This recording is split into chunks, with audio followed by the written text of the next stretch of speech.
All right, this is Dr. Dan. I am here with the best broadcaster in Florida, Addison Roscoe, the voice of Ram Nation. Thank you Addison, for having welcome. me again. Thank All you for right, having me again. Listen, it was a fun week last week. I know we talked about, the playoffs, and at the time when we last talked, we didn't know who we were going to play. There were a couple possibilities, but we had a fun one versus Palmetto last week. yeah, big time. So, big win. I know you like the exciting endings. Your great call against Clearwater still hurts, but from a broadcasting perspective, I loved your call, but it's a brutal nightmare. But we've moved on to that from that, and I thought this was going to be the uh, best coaching. A great comeback for the Rams. The team has gelled, the team morale has been built, and the coaches have brought these players from the valley of despair to now what, 3 wins in a row? Well, now after the playoff win, that's 4 wins Okay, in a four row. wins. And, Yeah. we talked about it. Jonathan Morelli and I talked about it on the kind of like the post game of the Clearwater game, and we said, well, this is where the season it makes or breaks right here. Right now you can you know either completely tank from this, or you can go and make it something special. And to this point, the Rams have made it special, but there's nothing to be satisfied with here if you're Riverview. Although after that tough loss against Clearwater to then go on the road and beat Manatee 21-14 is impressive. However, there's no need to get comfortable because you almost choked that game away too. I mean, let's keep it real. Riverview was up 21-0 in that game. Let Manatee crawl back to within a yard of tying it up, which is it's inexcusable. You can't let that happen right after you just did that. However, you won, and so you did the important part. Then you got your wins against Sarasota and Charlotte. Great. Yeah. And then Palmetto, the dominance continued, and that was a really a step up from where that was the best game they've played since the Clearwater game. That was better than the Manatee game. But now here it is against Manatee. Here it is. You're Wow. going on the road again against Manatee. Who made that tackle? Who made the Luke tackle Haskins. of the year? Luke Haskins. What a moment. What a tackle at the 1 yard line. Well, I think the most impressive part about the tackle is that he was rushing the quarterback.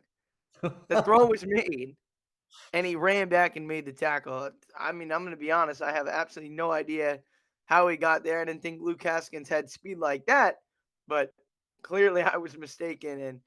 But no, I mean, and if you lose that game, then you're facing then you're on the road for the playoffs. Is 6-4? Well, you might have been the 4 seed, but Yeah. you're facing a lot harder opponent than Palmetto because I mean, let's keep it real with Palmetto. They have absolutely no defense, and they've shown that all year long with the no defense. And I don't know if I talked about it on our podcast last week, but I talked about it in the intro to the Palmetto game on Friday. And an interesting fact about Palmetto this year is the teams they beat, they went 5-5 overall in the year. The teams that they beat had a combined win total of 6. Two of the teams winless in Southeast and Ida Baker. Then you had Sarasota with 1 win, Gibbs with 1 win, and then their one solid win was against Lakewood Ranch, who was 4-7. That's their best win. And so going into that game, well, they played a few teams tight, right? They played Manatee tight, 38-33 at home, even though they scored a late touchdown to make it closer than it actually was. Palmetto, not a good football team. They're a solid football team with a lot of good playmakers like Rockland Lodge and Dylan Wester and Damari Magwood. Like all three of those guys are very solid playmakers.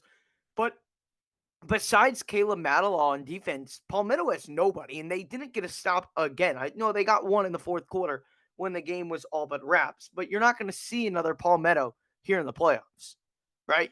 You're not. I don't care how you look at it. Manatee, Yeah, they kept it close with Palmetto, but Manatee's Manatee on the road. I think And then you got Palmetto's the Venice. fourth.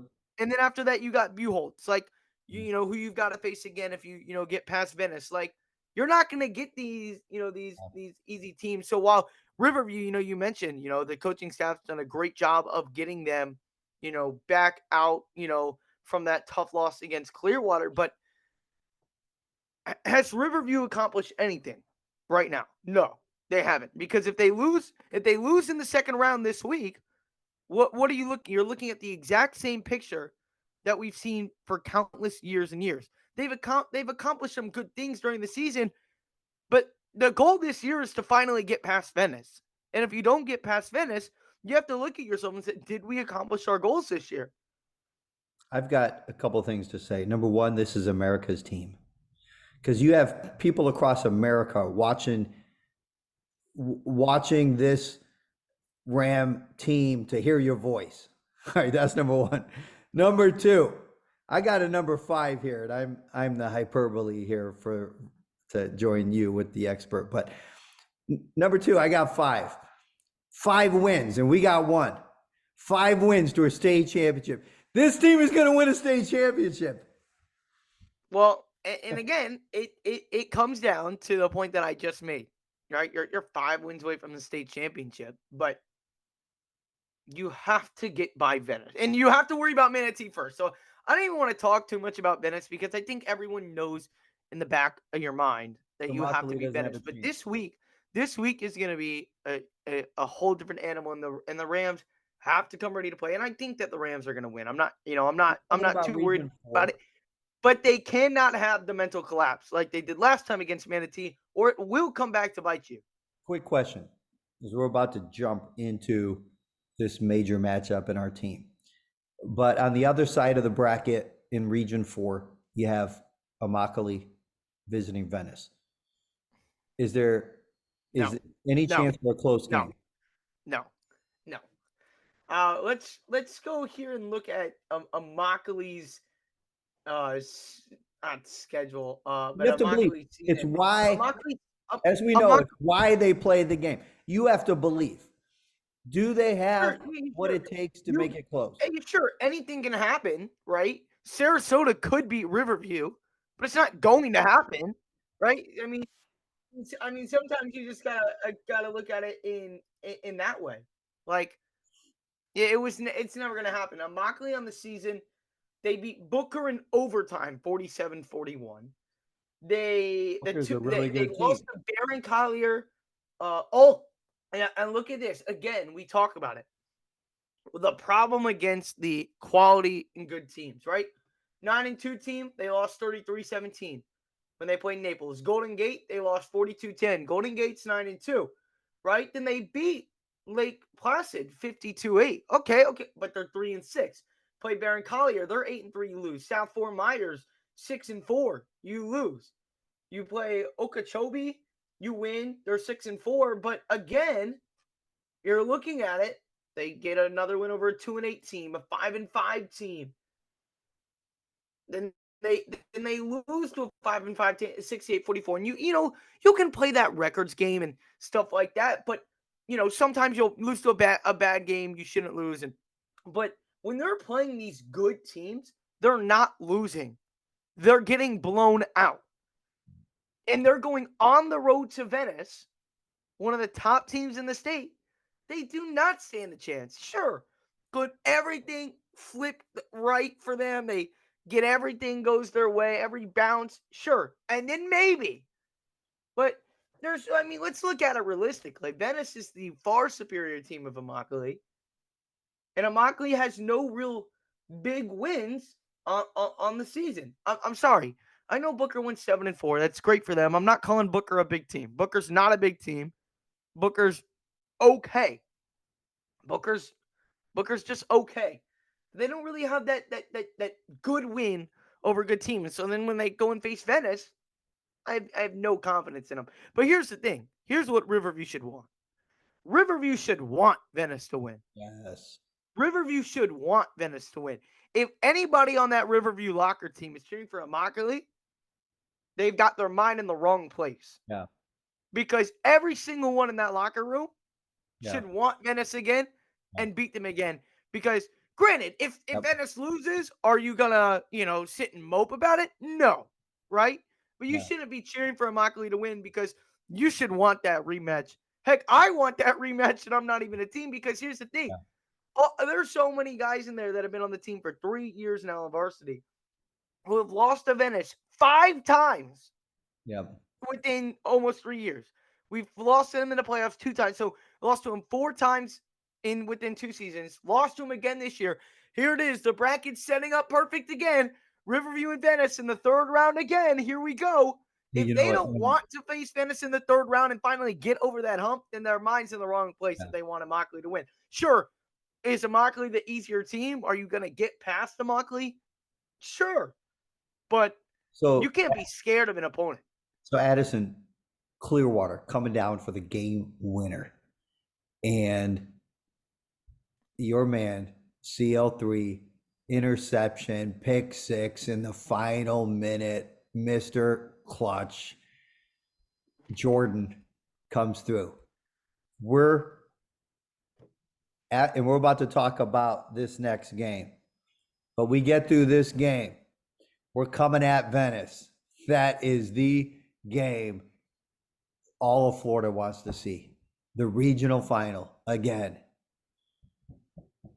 Yeah, but Charles Lester didn't make that great play, but I'm gonna go back to the point of Clearwater was down 5 with a chance to win the game Yeah. against Venice on Yep. the road. Yep. If Riverview doesn't think they can compete against that team, they're wrong Yep. because Riverview, they're right there. They're right there. That's why they should want Venice. I mean, Clearwater could have easily credit to Charles Lester. He made a great play, right? They didn't throw it right to him. It was a terrible throw by the quarterback. That was just horrendous. But granted, he made a great play. Venice won the game, right? But again, just like Riverview, Clearwater down by 5 with the chance to go and win the game. Yep. Exact same situation against us. Yep. Except it was 6 for us, or it was something. I don't know, or 4. But more of the story is Riverview's right there with Venice. And if Yep. you get that matchup, then everything's on the line. That's what again everybody should want. But first, we talk a lot about how good Manatee, or sorry, how good Venice. You have to look at Manatee, and while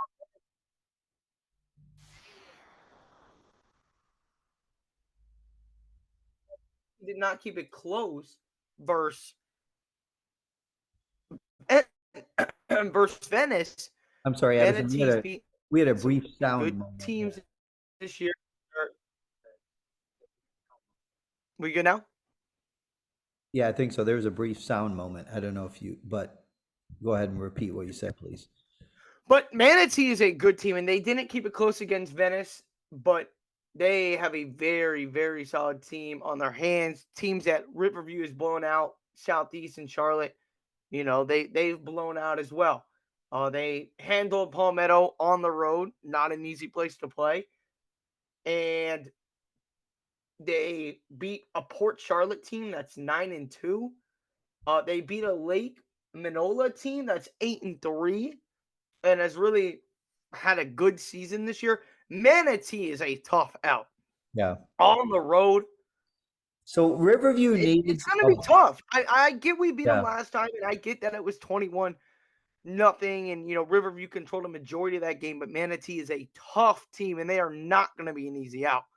So Addison, I think Braxton Thomas is playing at his best. We had a balanced attack. We had running. A lot of teams believe that if they just stop our run, and you cannot stop the run by putting 8, 9 in the box. But if we can have a balanced attack, if we can have the passing sets up the run, as you know, running pass sets up the pass. We have to have a balanced attack to win number 2 and number 3 of our 5 W's. Well, I think Braxton Thomas has done a good job, and I actually like what Brody Wiseman's approach was going to the last game. It reminded me, well, when I watched the Michigan Penn State game this weekend, it reminded me of a lot of what we did against Palmetto. We just didn't stop running the football.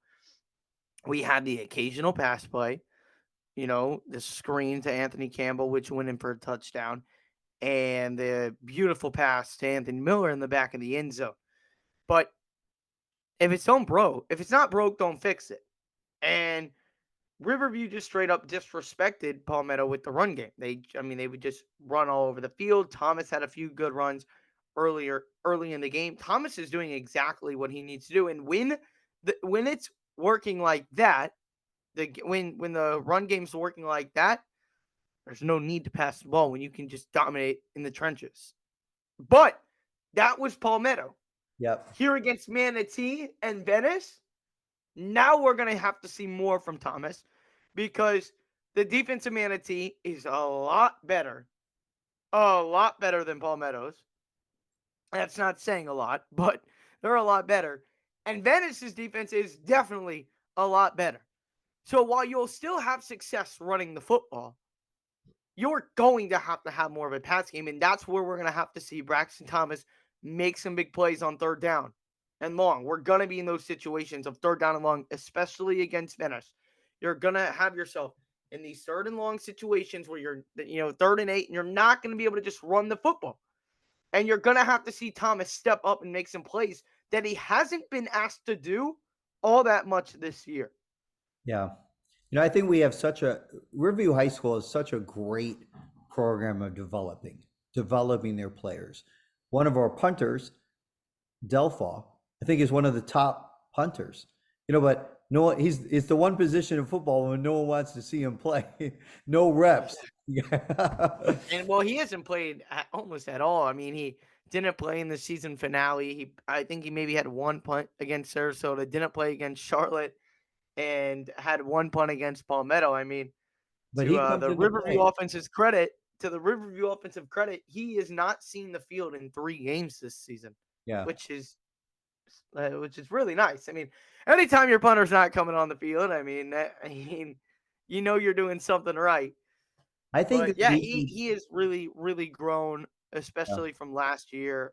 And, even through watching his kicks and warm-ups, obviously we haven't seen him a lot this season. he's going to have a huge impact, I think.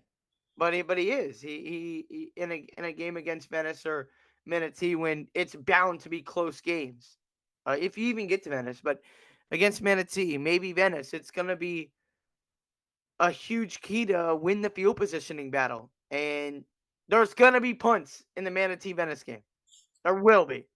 I think people got frustrated at the Manatee game. See, what we saw at the Palmetto game was this complete balanced attack. You saw Campbell with the ball. Campbell's got to get the ball. You saw Anthony Miller with the ball. He's got to get touches. And you get these outstanding, talented playmakers with touches. I think it does something for their confidence. It boosts the overall team morale. The balanced attack, all of that I think works in a positive way. I feel like if we go back to the chess match, where you have a chess match between Brody and the defensive coordinator of Manatee, and it's a grind out. We run the 3 same plays, up the middle, and then a punt, versus the full balanced attack where we take a little bit of risk. What do you think about that? Like, I think that you have to now, depending on how the game's going. For the first couple drives, it's let's gauge it out. Let's see what's working, what's not. But now you're at the real part of the playoffs. Now against Manatee, you're at the real part of the playoffs, especially when you hit Venice, right? Where you yeah, have to throw something new at them, something that they haven't seen in film, something that they're not expecting. Trick plays have to be implemented, but also some new passing play. And I say that, like I know some offensive coordinator crap, but you have to open up the playbook, is the biggest thing to say. So my biggest critique of the Venice game, the playbook felt squashed, right? It almost felt like we were scared to open it up on Yeah. Venice. Well, the same three plays didn't work. The biggest play from that game, which stuck out to me, I think it's 21-14 or it's 14-14, one of the two. And it's 4th down and 4. And I'll never understand this play call in my life. No matter, even if Brody came up to me and tried to explain it to me, it'll never make sense. 4th down and 4 in Venice territory. We bring in Jeremiah Dawson. I'm already confused. Okay, maybe we're trying to do some trick play or trying to throw him off somehow. But immediately when Jeremiah Dawson comes into the game, you think ground. And that's not a knock against Jeremiah Dawson, but you're thinking the ball's going on the ground or it's going to be a short play action, something that they're not expecting. But on 4th down and 4, they have DJ Johnson lined up 6 yards behind Jeremiah Dawson, and they just hand it to him, and he gets stuffed behind the line of scrimmage. On 4th down and 4,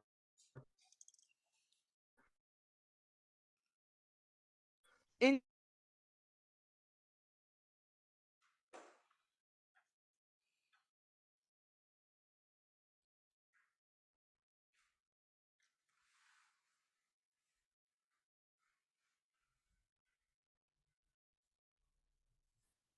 sit there and run the ball up the middle and you throw it short, yada yada. If you don't take chances, you're not going to win the football game. You have to take chances against big time teams. You're not going to win the ground and pound game like you did against Palmetto, against Manatee or Venice. You're not. Especially Venice. You have to be willing to open up the playbook and doing trick plays, or Venice is going to beat you. There's no way. There's no way about it. And they did last time. It's interesting to look at it's interesting to think about the players who get a lot of reps, last year to this year. Last year, DJ Johnson got a lot of reps. And I recall, without looking at the numbers, there was a lot of grind games. And then when it was playoff time, he absolutely rose and just thrived and flourished and became Mr. Playoff. And so here we are, a year later. And as far as I can tell, he had a magnificent season and he had this incredible 1-2 with Belt, who went on to get 1,000 yards, just tremendous players. DJ had a magnificent season, but he had one grind game, and that was against Manatee. And I could be mistaken, but I believe his yards per average is 3.9. I'm not looking at it right now. But all other games, it was what, 7.5, his career average, or his average for the season on yards per carry. And so that was more of a chess. It was more of a grind game. We had 3 and outs. We had Delfor out there, and it was just, we went up 20-14. What was it? We went up 21-zip, and then we barely hung on. But it's going to be interesting to see if players make plays. So I think we could talk about what's the strategy going to be, but who's going to rise? And is this the moment for DJ? Campbell rose. Everyone rose Friday night in a balanced attack. It's going to be interesting to see, can Braxton Thomas continue his incredible play? I think that Braxton Thomas is going to have his best game of the season on Friday. I think if they're willing to explore the pass game, I think that Manatee, they've seen Riverview, they've seen the ground and pound type of offense, and DJ Johnson, although his yards per carry weren't good, he still had 3 touchdowns versus Manatee. That's right. That. Yeah. Their mind is on DJ Johnson and Isaiah Bell. And while they're in the film room this week, that's what they're thinking of. Braxton Thomas is in the back of their mind. So not all. I mean, I'm not broadcasting the game, so I'm able to give predictions on what I think is gonna happen. I'm Braxton Thomas. He's gonna escape for a big rushing touchdown this week. It's not, I mean, I'm going over 15-yard rushing touchdown for Thomas this week, and I think he throws for 2 as well. I I think want to see him Thomas. flowing. I First, think if it was I think fourth Thomas down. has a big game. I think it's inevitable that we're gonna punch it in on the ground, Yeah. but I'm going with the 35-17 Riverview win this week. Wow. I think Riverview dominates on the road, and I think it's done with the balanced attack, but I think it's done with Braxton Thomas. Really, we've seen flashes, but we haven't seen that whoa game from Braxton Thomas yet. I think this is going to be the whoa. We got a quarterback game from Braxton Thomas, and even if the touchdown numbers don't show it, but I really think this is going to be the best passing performance from Braxton Thomas that we've seen. I Has don't he know. been I held just think the back? Rams are going to open it up because I really think Manatee is going to be ready for the run game this week, and I Okay. think they're going to execute Yeah. on the run game, and so I think the Rams are going to be forced to throw the ball. I think the Rams get down early. I think Manatee goes up 7-0. I think that the Rams are then kind of, maybe a 3 and out there, all right, we gotta get something going. And then I think you see Braxton Thomas have the best game as a Ram and lead the Rams to a not dominant win, but a pretty decisive win over Manatee. One of the things I love seeing is how teams respond in the face of adversity.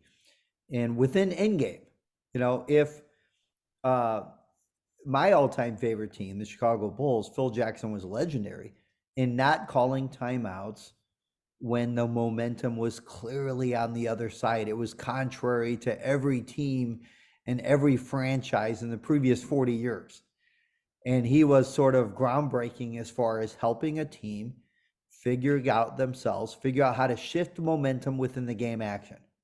Anyway, this Friday night, playoffs at Manatee. Who do you think is better as a team responding after they get punched in the gut? Say it's someone gets a pick six. Say we see a major special teams turnover. Someone goes up 7-0 and then boom, a fumble. Riverview's down 14-0. I mean, something could happen. They get punched in the gut and then the team responds. Addison, who's the better team at responding in the face of adversity? Well, I can't say that I'm super familiar with how Manatee has been faced with adversity this year. I don't know if there's really, a game. Obviously, we saw Riverview go up 21-0 and Manatee respond to that adversity and face that adversity and almost got it. Yep. However, Riverview has also shown it this year with the game at Clearwater and losing and then, finding a way back. And then there was another game where we were down early and then won. Or maybe I'm mistaken. Let me look. No, I'm thinking about something else. But that type of adversity. So I don't know if I can give you a well, who's better because I haven't been following Manatee football like crazy this season. And Manatee's only adversity spot really this season has been against Riverview. So I think both teams are good at responding to adversity. So I really couldn't give you the one up here, but Yeah. I just think I like how Riverview, they got stuffed on fourth down in their first drive. And I believe it was Braxton going for it and stuffed at the 1 or 2 yard line on our first drive. We then bounced back, and DJ comes off the sideline. He's mad. These young kids, they always want their yards and their touchdowns, and he doesn't like it when he's not getting the ball. But that drive is what makes, athletes rise up and be great. Um, and so everyone wants the ball, right? Everyone's complaining if not everyone's complaining. I'm not saying them in particular, but like they want the ball. If you're not getting the ball, I want the ball, right? But anyway, in the game, they bounced back. It's going to be fun. Who do you think is the key on defense for Riverview? Looks like we have a pause in the action here on the Wi-Fi. Do you hear me? I missed that part. We had a little pause in the action, but my Oh, question yeah. is, who is key on defense?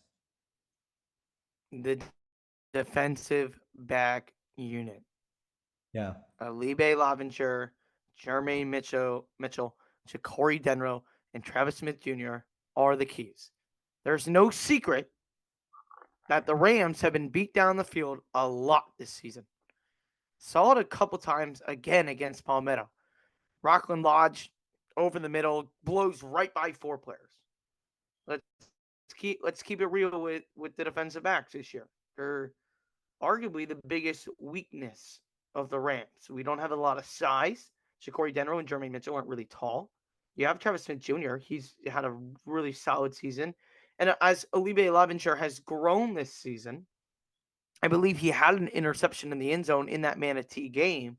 That was a big time moment.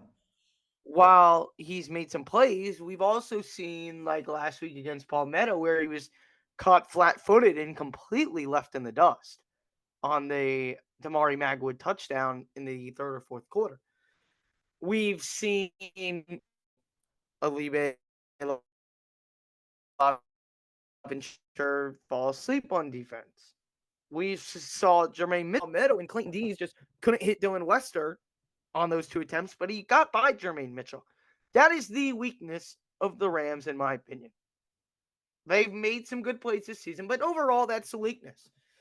And the Manatee quarterback, 19 touchdowns, 6 interceptions, over 2,100 yards throwing the football this season. And that's a pretty good numbers. Make that 2,331 yards. He's a very solid quarterback, and he has some decent weapons to go with it. Right? I mean, Bean Jr. with 989 receiving yards on 53 receptions. That's a pretty darn good number on 53 receptions. And they're gonna test those guys out there. And they have to be ready to play.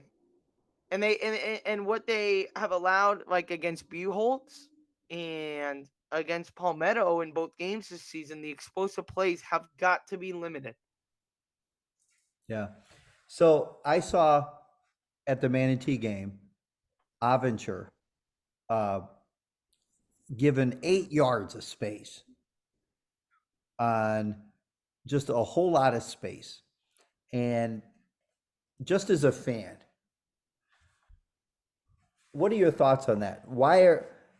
Do the best wideouts in the conference in the region get so much space when he's left on an island? Well, let me ask you a question without it sounding like I'm hating on Laventure. Do you think Alibe Laventure, if playing press coverage, is going to stick with the receiver on a deep route?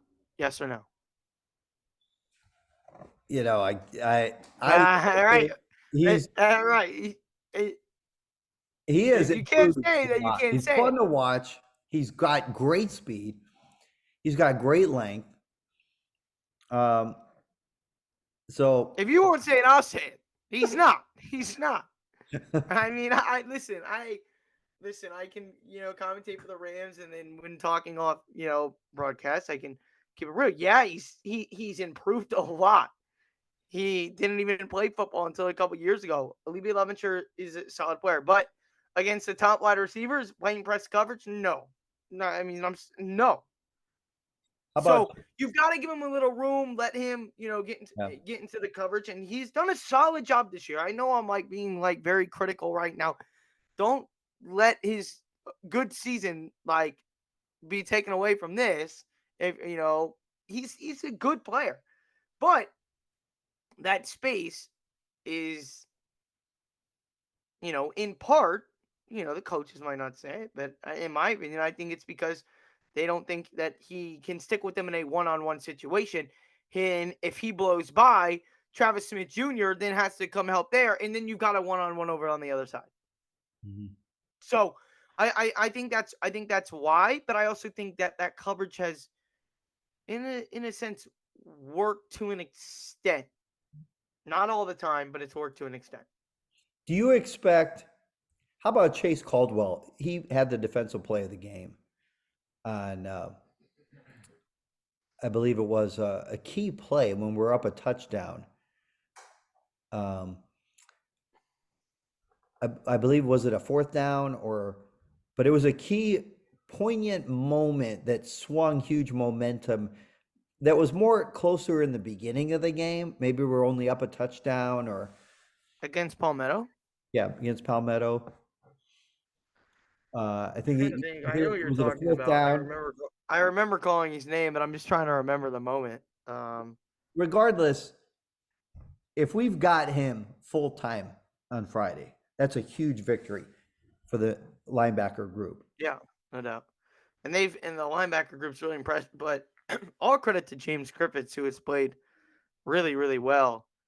Um, Even since Codwell's come back, he's had some really, really solid minutes. I've been pretty impressed with James Griffiths, but obviously having Chase Codwell back and fully healthy would be nice. I don't know even if he comes back full time if he's going to be fully healthy. I know that he's kind of been playing through a little bit of pain these past couple weeks, but Yeah. he's an important player for the Rams to have, no doubt, and he's someone that Yeah. really came out of nowhere. I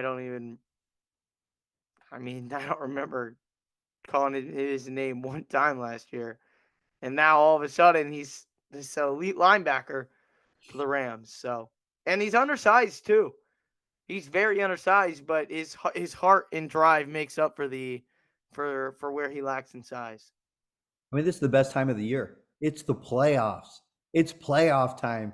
We got Manatee. It's Manatee and Riverview. Wow.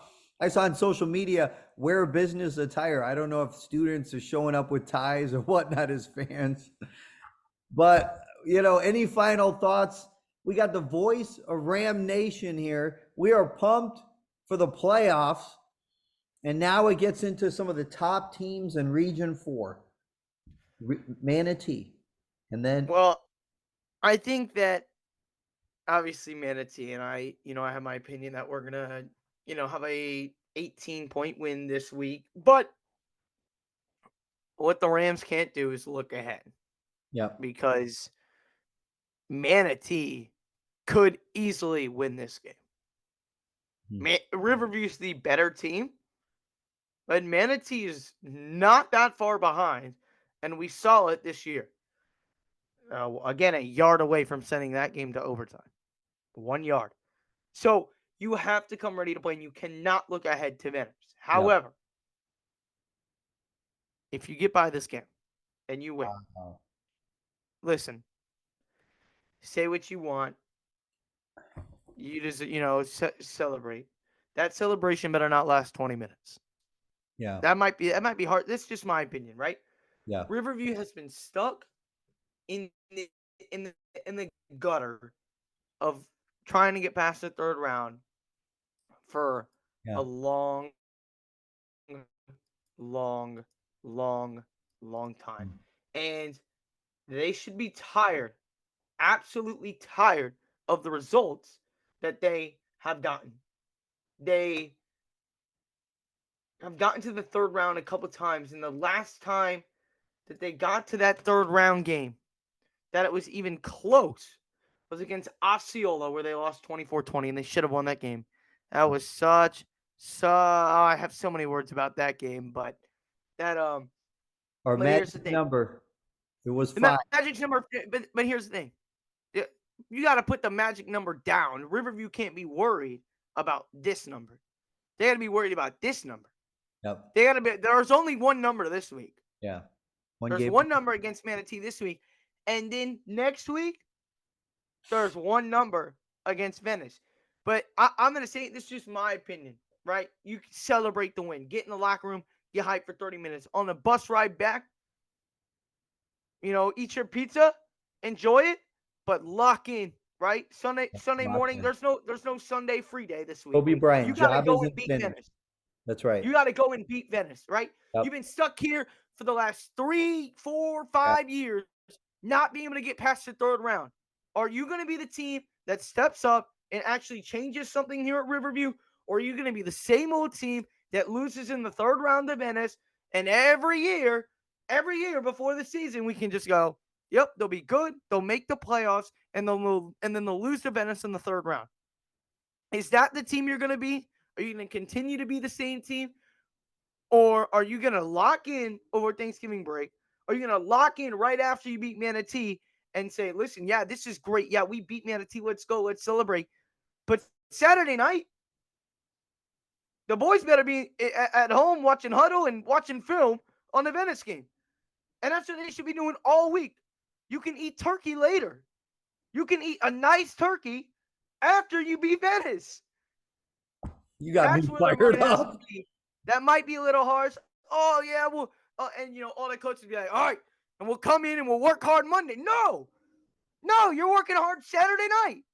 You're working hard Saturday night because that's what you got to do to beat a team like Venice. If a player waits and like, oh, let's go watch some NFL Red Zone on Sunday. Oh, let's go drinking, partying this weekend. No, that's not gonna beat Venice, and that's what And I just mentioned that thing. That's what's happened in the past. Players are going out partying during Thanksgiving break, and their mind's not right. And then they go and get killed by Venice. They cry because their high school season's over, but they're not locked in. They're not doing everything that they can to beat Venice, and that's what they have to be this week. I'm taking this clip, and after we beat Manatee, I'm posting this clip on Friday night or Saturday morning. You got me If I fired need up, it, man. Mr. Ram It just, Nation. You got it me makes fired up. it just. I'm sorry. It pisses me off, and when I found out last year that we got players partying on Thursday night before a game on Friday. You know what? I'm not one to judge if you party, drink, stuff like that. They're high schoolers. It's what they do, right? But not now. If you want to party Yeah. right now, that shouldn't be your focus. Yeah. And I'm sorry. That's to the players that have done it in the past, it's disrespectful to the coaches, it's disrespectful to the parents, disrespectful to people that support Ram football money wise, stuff like that.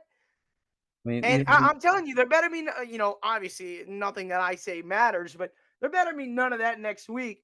And if there is, and if people are not locked in and in the right mind and their focus is on something else during next week, they will lose yeah. 1,000%. If not all, some 70 players on the team are not locked in during this week and not putting in extra hours of film study to Yeah. beat Venice and working hard at practice, they will not win. I guarantee it. All right, but I think you got me fired up. We got to push pause here, man. You and I could talk for hours. I just keep the questions coming. It's so great to see Addison as always. One of the things that we talked about in our podcast was the dream is now. It's not someday when you get that scholarship, when you go D1, when you walk and graduate, when you get to the NFL. The dream is now. The moment is now. Can you be fully present right now? And, that's one of the things I talked with my kids about at the classroom. It's not when you're walking out of the school. It's can you be present? I was recently looking at Michael Jordan. Someone said the best ability was his ability to be present.